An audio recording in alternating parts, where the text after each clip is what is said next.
తినాలి. Exit poll వచ్చిన తర్వాత 14 లక్షల కోట్ల సంపద సూచీలలో వచ్చింది స్టాక్ మార్కెట్లో. ఇప్పుడు అది నేల చూపులు కాదు, కిందికే పోయింది. లోక్సభ ఎన్నికల ఫలితాలు స్టాక్ మార్కెట్పై ప్రతికూల ప్రభావం చూపాయి. సెన్సెక్స్ నిఫ్టీలు భారీగా నష్టపోయాయి, ఇన్వెస్టర్లకు కన్నీళ్లు మిగిల్చాయి. మార్కెట్ ప్రారంభమైన గంటల వ్యవధిలోనే సెన్సెక్స్ 5,000 పాయింట్లు నష్టపోయింది. నిఫ్టీ దాదాపు 1,700 పాయింట్లు లాస్ అయింది. దీనికి సంబంధించి మరింత సమాచారాన్ని మా ప్రతినిధి ప్రత్యూష అందిస్తారు. ప్రత్యూష, స్టాక్ మార్కెట్ ఎందుకు బేరమన్నది?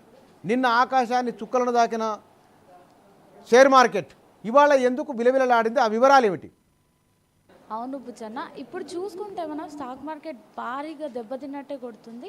ఒక 2 గంటల వ్యవధిలోనే 5,000కు పైగా 5,000 పాయింట్లకు పైగా లాస్ వచ్చింది. అయితే ఇప్పుడు స్టాక్ మార్కెట్లో ఇన్వెస్ట్ చేసిన వాళ్ళందరూ బాధలో ఉన్నట్లే తెలుస్తుంది. అయితే ఎగ్జిట్ పోల్స్ వచ్చినప్పుడు 350కి పైగా సీట్లు గెలుచుకుంటామని అనుకున్నారు, కానీ ఇప్పటికి 300 కూడా గెలుచుకోలేని పరిస్థితి మనకు కనిపిస్తుంది. ఇప్పుడు చూస్తే ఇన్వెస్టర్స్ భారీగా లాభాలలో ఉంటామని అనుకున్నారు. ఎగ్జిట్ పోల్స్ వచ్చినప్పుడు ఆ నమ్మకంతో వాళ్ళు ఇన్వెస్ట్ చేశారు, కానీ ఇప్పటికీ ఆ పరిస్థితి లేదు. ఎన్డీఏకి ఒకప్పుడు వాళ్ళకు 300కి పైగా సీట్లు వస్తాయని అనుకున్నారు, కానీ ఇప్పుడు మనం చూస్తే ఆ పరిస్థితి అసలు కనిపించట్లేదు.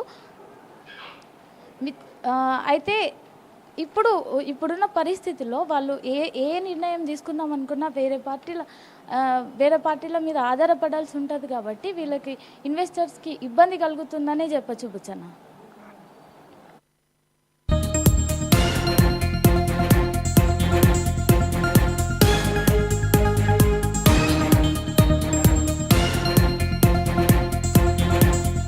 ఎస్, మీకు స్టాక్ మార్కెట్ అవగాహన ఉంది. మీకు షేర్లు ఉన్నాయి, మీ షేర్లు ఉన్నాయిపోయినా సార్ చెక్ చేసుకోండి. మీకున్నాయి ఏమిట్లో ఉన్నారు మీ షేర్లు? మీరు అన్ని కంపెనీలు ఉన్నాయి, షేర్లు ఉన్నాయి. నాకు షేర్ మార్కెట్ లో షేర్లు ఉన్న మిత్రులు మీరే కాబట్టి మీకు లేదుగా? లేదు.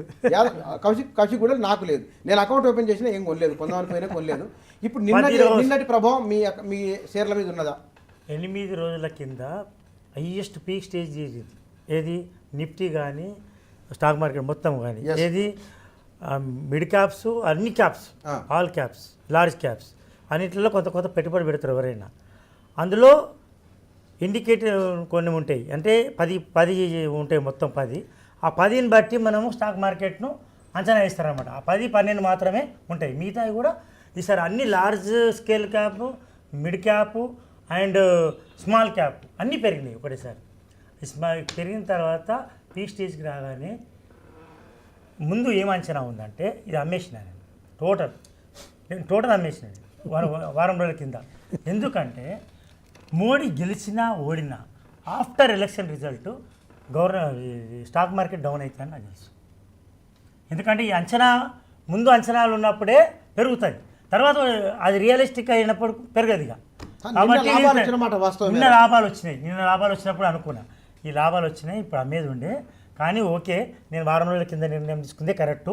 ఎందుకంటే పీక్ స్టేజ్కి వచ్చినప్పుడు కూడా ఇక్కడ ఏముందంటే ఒక అంచనా ఏముందంటే మోడీ గవర్నమెంట్ వస్తుంది అనేది చాలామంది ఫిక్స్ అయిపోయారు. అంతా జనాలు కూడా, ఈవెన్ మన కాంగ్రెస్ నాయకులు కూడా అందరూ కూడా ఫిక్స్ అయిపోయారు.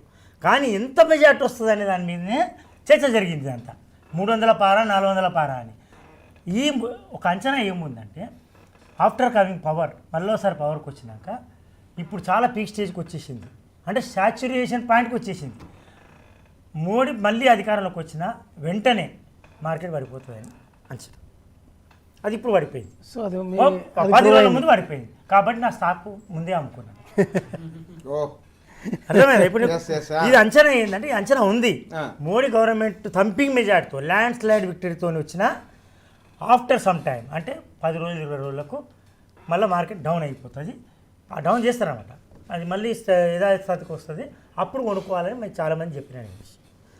నాకు చెప్పారు, నేను కూడా దాంతోనే ఐక్యమించి నేను ముందే అమ్మేసిన. కానీ ఇవాళ ఒక 10 రోజులకు 20 రోజులకు పడిపోయే మార్కెట్ ఇప్పుడు పడిపోయింది. This is correct. ఇది అంచనా ఉన్నది, నా అంచనా వేసేసినాం మేము మొత్తం. కానీ ఇదే దీనికి అంటే కౌశిక్ మీరు మాట్లాడుతూ మీరు ఆపే, నేను కాంగ్రెస్ పార్టీకి సంబంధించింది. కాంగ్రెస్ పార్టీ 125 నుంచి 150 స్థానాలు స్వతహాగా